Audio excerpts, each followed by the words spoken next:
Bienvenue sur le podcast des Montessori 7, Montessori à la maison. Je suis Anne-Laure Schneider, formatrice Montessori et maman de 5 enfants instruits en famille.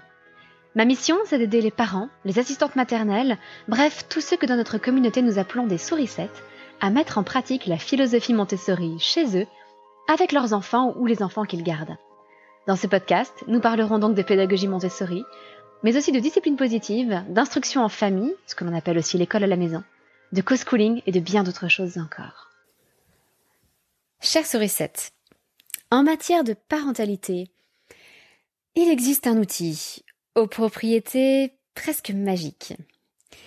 Quel que soit le problème que viennent me soumettre des parents, par exemple dans notre coaching de groupe, l'accompagnement à la parentalité et à l'IEF Montessori, il y a de très fortes chances que la mise en place de cet outil vienne apporter de grands changements très vite.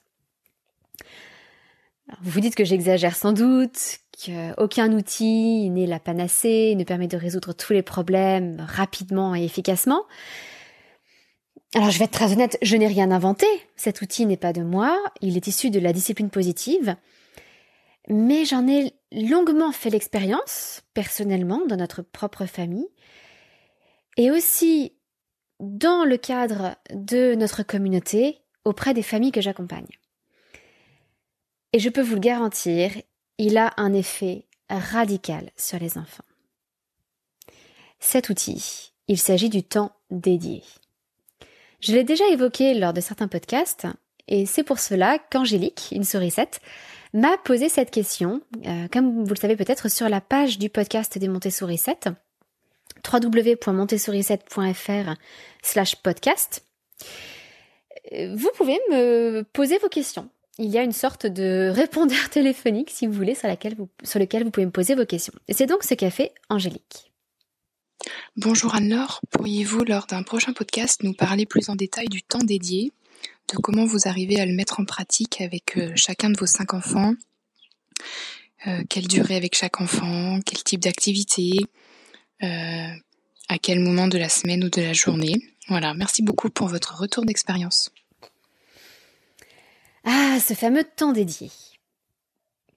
Pour moi, c'est souvent la première étape à proposer lorsqu'on recherche des solutions à toutes sortes de difficultés familiales. Vous avez des difficultés au moment du coucher, avec un enfant qui a du mal à se séparer, qui multiplie les rituels du soir avant de s'endormir. Commencez par mettre en place un temps dédié. Vos enfants manquent d'autonomie dans leur travail scolaire, ils restent scotchés à vous, ils ne travaillent que si vous êtes bien là à côté d'eux. Et si vous commenciez par mettre en place un temps dédié? Vous voyez les conflits entre frères et sœurs se multiplier? Mettez en place un temps dédié. Pour moi, c'est la base en matière de parentalité. C'est une solution d'une grande efficacité. Alors, avant de rentrer un petit peu plus dans les détails sur ce qu'est ce fameux temps dédié, je voulais simplement prendre le temps de remercier Cassandre Edouard, qui a laissé un avis sur Apple Podcast en écrivant une grande aide. J'aime beaucoup écouter les podcasts d'Anne-Laure, ils sont toujours bienveillants et donnent une véritable bouffée de positivité puis de bons conseils. Alors j'espère qu'aujourd'hui encore, Cassandre, vous trouverez de bons conseils dans ce podcast. J'espère qu'il vous sera utile et merci 1000 fois d'avoir laissé ce message, cet avis sur le podcast. C'est le meilleur moyen de le faire connaître et de le diffuser davantage. Donc merci 1000 fois d'avoir pris le temps. N'hésitez pas vous aussi à prendre 2 minutes de pause pour laisser un avis sur ce podcast avant de reprendre votre écoute. Et voilà, sachez qu'à travers ce petit geste, ces quelques secondes de votre temps, eh bien vous aiderez d'autres parents à le découvrir. Comme je vous le disais en introduction, le temps dédié, c'est un outil issu de la discipline positive. Et la discipline positive repose sur la psychologie adlérienne, c'est-à-dire la psychologie développée par Adler. Je ne vais pas rentrer dans les détails, on ne va pas faire un cours de psychologie. Simplement, la psychologie adlérienne se base sur le fait que tous les hommes, tous les humains, partagent 2 besoins universels entre eux. Ces besoins, ce sont les besoins d'appartenance et d'importance ou de signification. Je préfère le terme de signification, mais c'est très personnel. L'appartenance, vous pouvez voir ça comme l'amour, le fait d'appartenir à une communauté, le fait d'appartenir à une famille, d'avoir des relations amicales, etc. La signification ou l'importance, c'est le sentiment d'apporter sa contribution au monde, d'avoir que sa vie ait du sens, de compter dans le monde, d'avoir un rôle à jouer. Et pour Adler, ces deux besoins sont nos besoins les plus fondamentaux en termes de besoins psycho-affectifs. Je ne parle pas du besoin de manger ou de respirer, hein, évidemment. Et ces besoins sont donc universels. Ils sont aussi bien présents par conséquent chez nos enfants que chez nous-mêmes. Et on entend souvent cette expression qui est forgée au coin du bon sens, il faut remplir le réservoir affectif de notre enfant. On sent bien que nos enfants ont besoin d'être aimés. En fait, ce sont ces deux besoins d'appartenance et de signification qui ont besoin d'être comblés. Et il faut bien se rendre compte que si nous n'accordons pas notre attention à nos enfants de manière positive, eh bien, ils vont chercher cette attention de toutes les manières, quitte à obtenir une forme d'attention négative. Si nous ne nous intéressons pas à eux, si nous sommes un peu indifférents envers eux, ils commenceront à se faire remarquer par leurs bêtises, par les conflits entre frères et sœurs, ils provoqueront des disputes, voire même des bagarres, et ils se feront alors remarquer par leur violence. Peut-être qu'ils nous mettront en colère, mais pour eux, cette colère sera quand même un signe d'intérêt. Et souvent, on préfère susciter des émotions fortes chez quelqu'un, la colère, la haine. On dit souvent que un amoureux, par exemple, préfère susciter la haine que l'indifférence. On préfère susciter des émotions fortes, même si elles sont négatives, que l'indifférence. L'indifférence nous tue à petit feu. Donc nos enfants vont se mettre à adopter toutes sortes de comportements problématiques pour nous, pour notre vie de famille, dans le simple but d'attirer notre attention. Et oui, nous nous disons intérieurement que c'est stupide parce que cette forme d'attention qu'ils reçoivent est désastreuse. Ce qu'ils reçoivent, c'est une attention pleine de colère, pleine de ressentiment, pleine de frustration. Mais pour eux, ça reste de l'attention. Et donc c'est mieux que rien. C'est mieux que l'indifférence. Et j'aimerais apporter une petite précision ici, parce que certains d'entre vous se disent peut-être « Ah, mais chez moi c'est différent, on pratique l'instruction en famille, donc je suis toute la journée avec mes enfants, ou je suis parent au foyer, je suis toute la journée avec mes enfants, je passe beaucoup de temps avec eux. Leur réservoir affectif est sûrement plein, ça n'est pas le problème. » Alors c'est mon cas, hein. Je pratique l'instruction en famille, je travaille de la maison, donc je suis là quasiment tout le temps, même si on a aussi une nounou pour me permettre d'avoir quelques heures de travail un peu plus concentrées dans la semaine. Mais je peux vous assurer que un temps de présence à côté des enfants, ou un temps d'activité avec les enfants, mais avec plusieurs d'entre eux ou en faisant autre chose à la fois, ça n'a pas du tout la même qualité ni le même impact qu'un temps réservé exclusivement à son enfant. Et donc, même si on a l'impression de passer beaucoup de temps avec eux, est-ce que ce temps est réellement un temps dédié, un temps exclusivement dédié à l'un de nos enfants? Dans les familles nombreuses, c'est très rare.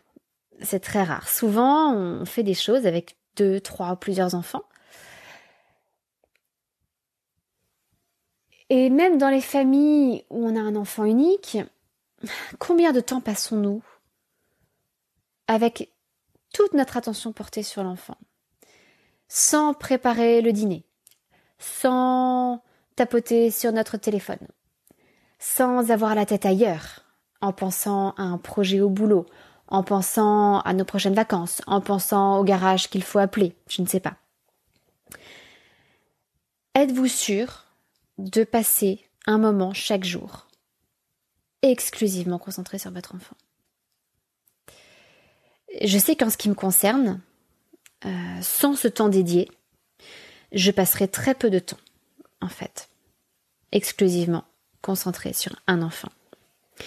Parce que de quoi s'agit-il alors, dans ce temps dédié ? Le terme temps dédié est celui de la discipline positive. Chez nous à la maison, nous appelons ça nos moments à nous. Ces moments à nous, ça va être un moment pris chaque jour, dans l'idéal, avec un enfant en particulier. Et pendant ce moment, nous allons être uniquement en tête-à-tête, uniquement concentrés sur notre enfant. Alors, quels sont les paramètres d'un temps dédié réussi ? Tout d'abord, qui participe au temps dédié ? C'est simple, c'est un parent et un enfant. Pas les deux parents et pas plusieurs enfants. C'est un moment privilégié pour établir des relations individuelles, en cœur à cœur, si vous voulez. Alors, bien entendu, les moments familiaux, tous réunis ensemble, parents et enfants, ils ont toute leur importance. Ils sont cruciaux dans la construction de l'unité familiale, dans la création d'une culture familiale aussi, et dans l'établissement des liens entre tous les membres de la famille, en créant comme un réseau, une constellation de relations au sein de la famille. Ces moments sont extrêmement importants. Mais généralement, nous en avons conscience. Souvent, les familles essaient de se garder dans la semaine des moments, tous ensemble en famille, que ce soit pour faire une sortie, une balade, un jeu tous ensemble, ou des rendez-vous spécifiques dans la semaine. Ça peut être une soirée film, ça peut être une soirée pizza, ça peut être un moment passé tous ensemble à bricoler côte à côte. Généralement, ces moments tous ensemble en famille, nous savons les préserver, nous y sommes attentifs. Mais nous ne prenons pas toujours la peine de prendre ces moments en tête-à-tête. Donc si jamais vous avez plusieurs enfants, toute une fratrie, eh bien les enfants vont avoir leur temps dédié, chacun à leur tour.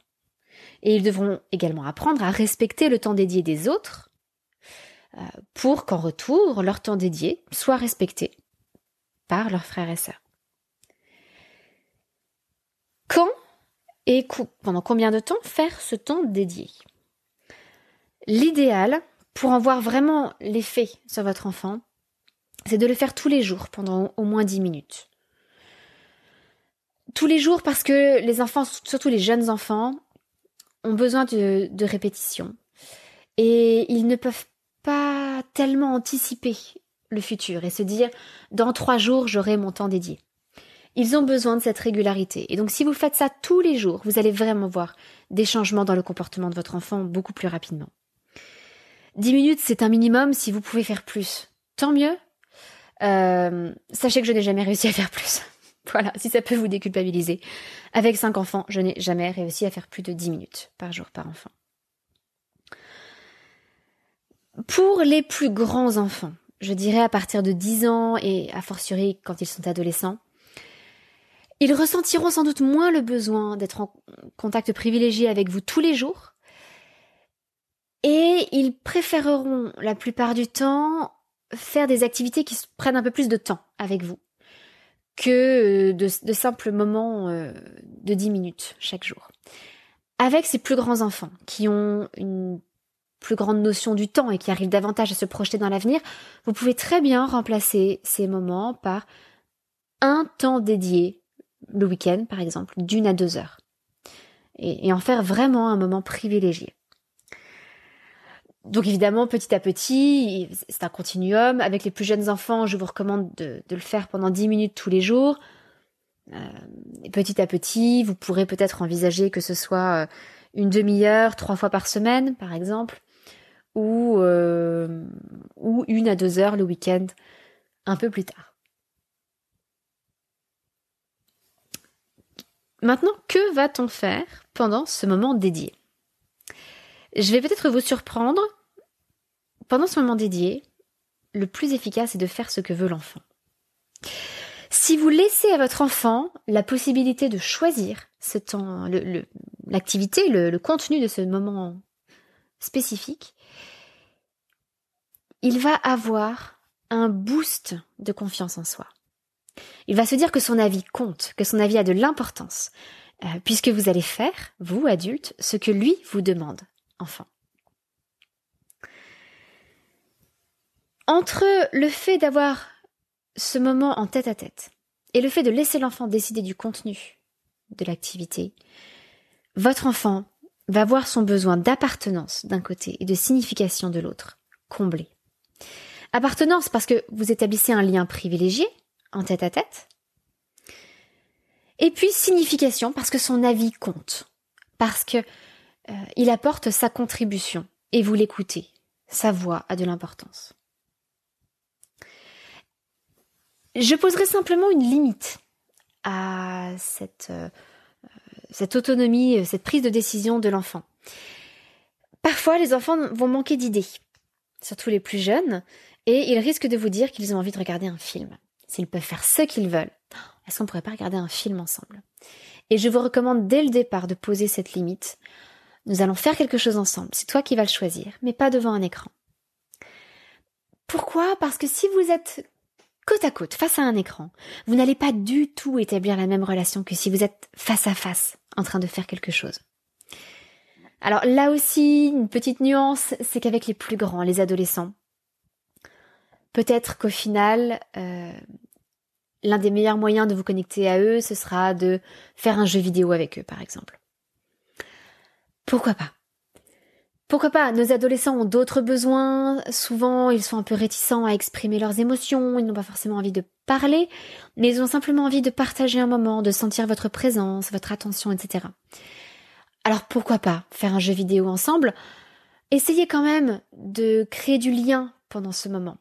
Parlez, rigolez ensemble, essayez de vous rapprocher. Ne soyez pas simplement en train de jouer côte à côte sans vous regarder. Essayez d'en faire de vrais moments de complicité. Donc nous avons vu qui, quand, quoi. Maintenant, comment? Comment mettre en place ce moment, ce temps dédié? Ce que je vous conseille, c'est d'utiliser un minuteur. Pourquoi? Parce que si c'est vous qui, à la fin des 10 minutes, commencez à dire « ça y est, c'est la fin, il faut qu'on s'arrête », votre enfant va se dire que vous n'avez pas envie de passer du temps avec lui, que vous en avez marre, vous en avez assez. Et que c'est parce que vous avez envie d'arrêter que vous mettez fin au temps dédié. Il faut aussi bien vous dire que la perception du temps est totalement subjective. Lorsque vous faites une activité qui vous passionne, le temps passe incroyablement vite. En revanche, lorsque vous faites quelque chose qui vous ennuie, le temps passe très lentement. Donc logiquement, votre enfant qui va faire une activité qu'il aura choisie avec vous, qui êtes une figure d'attachement, quelqu'un qui l'aime, eh bien il risque de ne pas voir le temps passer et d'avoir l'impression qu'il ne se sera écoulé peut-être que 2 minutes. Il ne vous croira pas quand vous lui direz que ça fait déjà 10 minutes. C'est normal, c'est parfaitement naturel.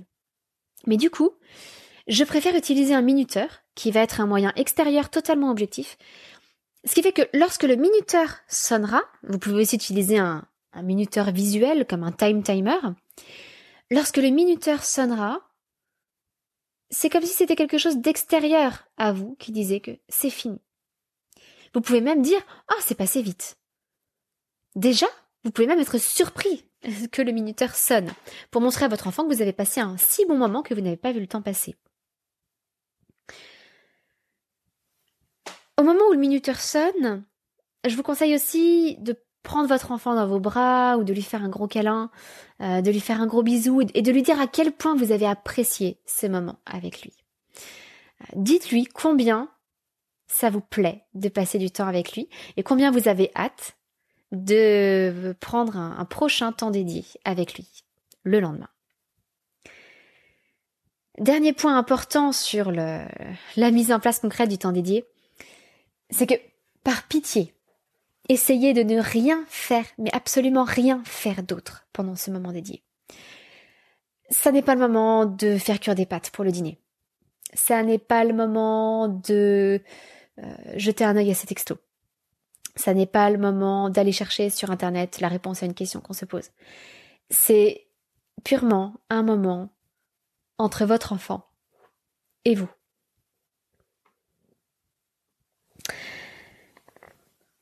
Vous allez peut-être vous dire que 10 minutes, c'est très facile. Vous allez peut-être faire 1 heure, vous, avec votre enfant. Honnêtement, essayez déjà avec 10 minutes, en étant parfaitement concentré, en ne faisant absolument rien d'autre et en ne laissant personne interrompre votre temps dédié, même pas les frères et sœurs. Comme je vous le disais, les temps dédiés se prennent chacun son tour. Et il est très important que si un frère ou une sœur tente d'interrompre le temps dédié, alors à moins d'une urgence évidemment, si l'un de vos enfants saigne, s'est blessé, s'est cogné, etc., il y a une crise à gérer, mais sans urgence particulière, il est très important que vous disiez, donc devant l'enfant avec qui vous faites le temps dédié, que vous disiez à son frère ou à sa sœur, je suis désolée, mais là je suis en temps dédié avec ton frère ou ta sœur, je ne peux pas m'occuper de ça pour l'instant, quand le minuteur sonnera, je pourrais m'occuper de toi. Ça va considérablement renforcer le sentiment d'appartenance de votre enfant. À l'inverse, vous vous dites peut-être que 10 minutes par enfant, ça représente beaucoup. Ça peut paraître paradoxal, mais pour certaines familles, ça paraîtra très peu. Pour d'autres, et là je pense en particulier aux familles nombreuses, vous vous dites peut-être que c'est énorme. Et si vous avez 5 enfants comme nous, vous avez sans doute déjà fait le calcul dans votre tête et vous vous dites « Oh là, ça fait 50 minutes ». 50 minutes, c'est beaucoup. Vous vous dites peut-être que vous n'avez pas le temps de caser 50 minutes supplémentaires dans votre journée. Alors à ça, je voudrais apporter 3 éléments de réponse. Premièrement, ce ne sont pas forcément 50 minutes supplémentaires. Vous passez peut-être déjà des petits moments privilégiés avec tel ou tel de vos enfants. Ça peut être au moment du soir, par exemple, peut-être du rituel du soir. Donc vous pouvez très bien combiner un rituel du soir et le temps dédié pour en faire un temps dédié du soir, un préalable au coucher. Par ailleurs, ces 50 minutes, elles n'ont pas besoin d'être consécutives. Vous n'avez pas forcément besoin de faire 5 temps dédiés à la suite. Vous allez peut-être prendre 10 minutes le matin avec un enfant, 10 minutes au moment du déjeuner, 2 fois 10 minutes avec donc 2 de vos enfants en fin d'après-midi, peut-être au retour de l'école, et puis 10 minutes le soir avec un autre de vos enfants. Peut-être aussi que vous pouvez, comme je vous le disais, utiliser le rituel du soir et échelonner un petit peu les couchers des enfants pour faire 2, 3 ou 4 temps dédiés à la suite. Donc c'est déjà un petit peu plus facile. Enfin, et c'est peut-être le plus important, je vous invite vraiment à voir ce temps dédié, non pas comme une perte de temps ou une dépense de temps, mais plutôt comme un investissement. Ce temps, ces 10 minutes que vous allez passer à remplir de façon positive le réservoir affectif, le réservoir d'attention de votre enfant, il va valoir autant que 3 heures de moments, de temps passés avec votre enfant alors qu'il vous l'aura réclamé. Le fait que vous-même spontanément vous accordiez ce temps à votre enfant et que vous vous consacriez à lui totalement, pleinement, ça aura une valeur phénoménale pour lui. Et vous allez voir une espèce de retour sur investissement. Réfléchissez un petit peu. Combien de temps passez-vous à l'heure actuelle à gérer des crises ? À gérer les disputes des enfants entre eux, qui redoublent de cris pour attirer votre attention. Ou le grand frère qui tape son petit frère là aussi pour attirer votre attention parce qu'il sait que s'il fait mal à son petit frère, vous allez réagir. Combien de temps passez-vous à réagir à votre fille qui tape du pied et ne veut plus rien faire, qui refuse tout et ne veut pas être autonome pour quoi que ce soit? Combien de temps passez-vous à gérer toutes ces crises et tous ces conflits? En plus, c'est émotionnellement et mentalement épuisant. Ça vous tue à petit feu. Donc pourquoi ne pas utiliser ces temps dédiés, les mettre en place, ne serait-ce que pendant 1 semaine ou 2, et voyez si les comportements de vos enfants changent avec le temps. Si vous voyez une amélioration, vous comprendrez très vite à quel point cet investissement du temps dédié en vaut la peine. Alors, le résultat n'est pas immédiat. Vous ne le verrez pas dès le lendemain parce que les enfants ont besoin de s'assurer que ce temps dédié, il est bien régulier, il est sur la durée et vous allez vraiment le faire tous les jours. Ils ont besoin aussi de reprendre confiance en vous. Parce que parfois, on est parfois un petit peu léger avec sa parole. Le fait de se montrer régulier, de s'engager à passer ce temps dédié chaque jour avec votre enfant, c'est aussi une façon pour votre enfant de faire davantage confiance à votre parole, ça renforce votre intégrité. Et c'est aussi très très important pour lui. Donc si jamais il y avait quelque chose qui vous empêchait de faire votre temps dédié, votre moment à vous, on appelle ça notre moment à nous, il est très important de le reprogrammer immédiatement, d'expliquer à votre enfant pourquoi il faut vraiment que ce soit une urgence. Et surtout, respectez votre parole une fois que vous avez reprogrammé. Sinon, ça va être désastreux pour votre enfant, parce qu'il aura l'impression de passer après tout le reste. Alors, à propos de passer après tout le reste, comme je vous ai conseillé de absolument rien faire d'autre pendant le temps dédié, vous vous dites peut-être très bien, je vais faire un temps dédié, j'arrête de faire quoi que ce soit, je ne me lance dans rien de spécial, il n'y a rien sur le feu, tout va bien. Et je vais carrément éteindre mon téléphone ou le mettre sur silencieux pour ne pas être dérangée pendant notre temps dédié. Et là, je voudrais vous partager une petite astuce personnelle. C'est au contraire de le laisser allumer, votre téléphone. Alors, il y a très peu de chances que dès le premier temps dédié, quelqu'un vous appelle. Mais bon, si vous faites votre temps dédié tous les jours, avec plusieurs enfants, à un moment ou à un autre, vous allez recevoir un message, une notification, un appel, quelque chose sur votre téléphone. Et là, vous risquez de voir votre enfant se tourner vers vous, interrogateur, et il va se dire que vous allez décrocher, que vous allez regarder votre message. Il s'attend à ça, parce que c'est votre comportement habituel, du moins je l'imagine.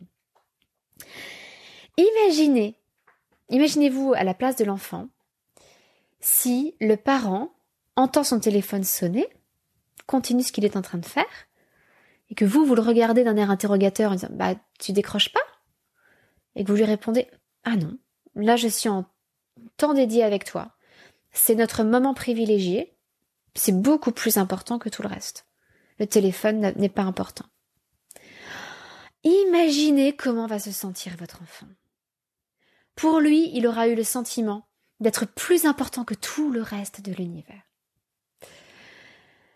Donc plutôt que d'éteindre votre téléphone, laissez-le allumer. Croyez-moi, ça peut être un boost phénoménal pour l'estime de soi, la confiance en soi, le sentiment d'être aimé pour votre enfant. Alors ce thème du temps dédié, pour moi, il est fondamental, au point que dans l'accompagnement à la parentalité à l'IUF Montessori, qui est une communauté que j'anime, on fait en quelque sorte du coaching de groupe. C'est une communauté où j'anime par exemple des séances de questions-réponses, où on aborde un thème différent chaque mois. Et dans cette communauté, il y a toute une partie de formation, des vidéos, des ressources, etc. Et en particulier tout un chapitre sur les fondations de votre parentalité, pour poser les fondations de votre parentalité. Dans ce chapitre, on aborde différents sujets, les valeurs que vous allez partager avec votre conjoint pour élever vos enfants, etc.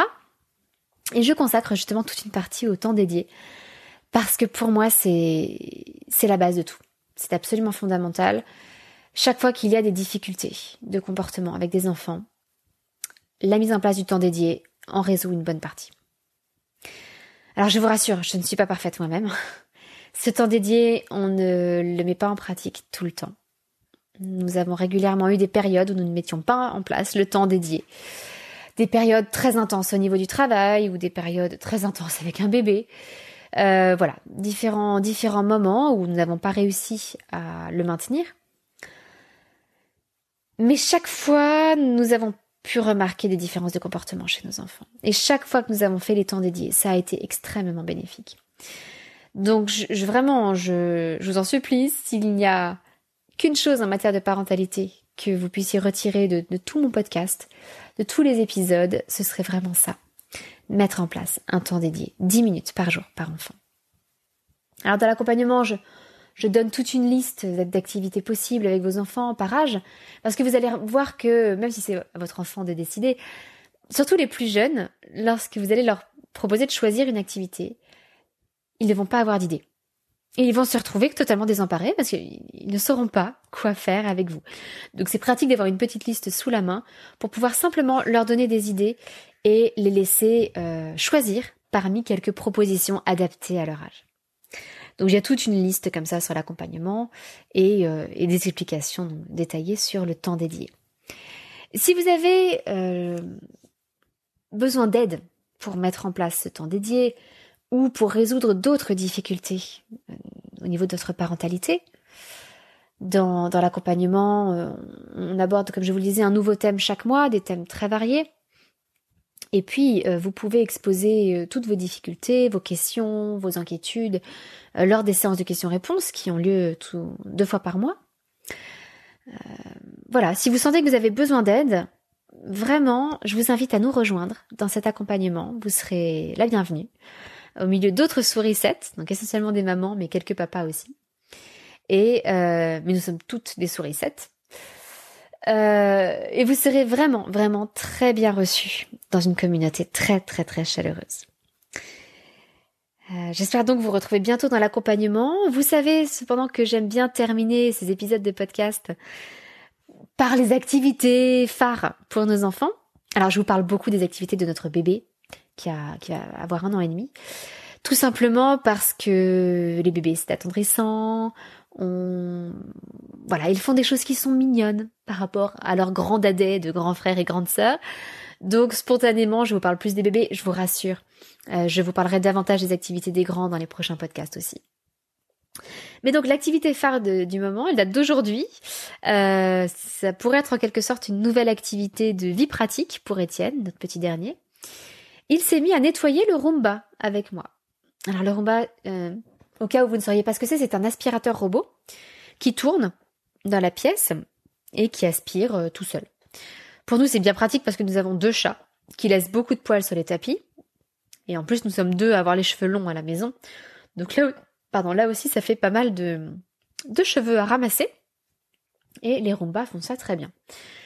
Seulement, notre Roomba, il a des brosses en dessous qui permettent d'aspirer. Et il faut le nettoyer. Une fois qu'il a fait son travail, il faut nettoyer les brosses. On a un petit outil pour ça, une espèce de petit peigne rouge qu'on passe autour des brosses pour en retirer tous les poils, les cheveux, etc. Et donc, c'est devenu la nouvelle activité du moment pour Étienne, qui s'est régalé à nettoyer le Roomba. Donc, je me demande même si je vais pas en faire une activité un peu plus structurée avec peut-être même un plateau, une activité plus montessorienne, mais déjà, le fait de l'intégrer comme ça à nos gestes de la vie quotidienne, c'est toujours très, très plaisant pour nous. Et pour lui, c'est un excellent moyen de se développer, de grandir, et de grandir en particulier en autonomie. Voilà pour cette semaine. J'espère que vous aurez pu trouver cet épisode utile, que vous le mettrez en pratique surtout. N'hésitez pas, si c'est le cas, à laisser un commentaire sur le podcast pour nous dire ce que vous en avez pensé, les effets que ça a pu avoir sur votre vie de famille. Et je vous donne rendez-vous la semaine prochaine. N'hésitez pas à mettre un petit avis sur le podcast, n'oubliez pas. 5 étoiles, c'est toujours mieux. Même si vous ne mettez pas 5 étoiles, je vous en voudrais pas. Et je vous donne donc rendez-vous la semaine prochaine, mardi prochain, pour un nouvel épisode. À très bientôt, votre petite sourisette, Anne-Laure.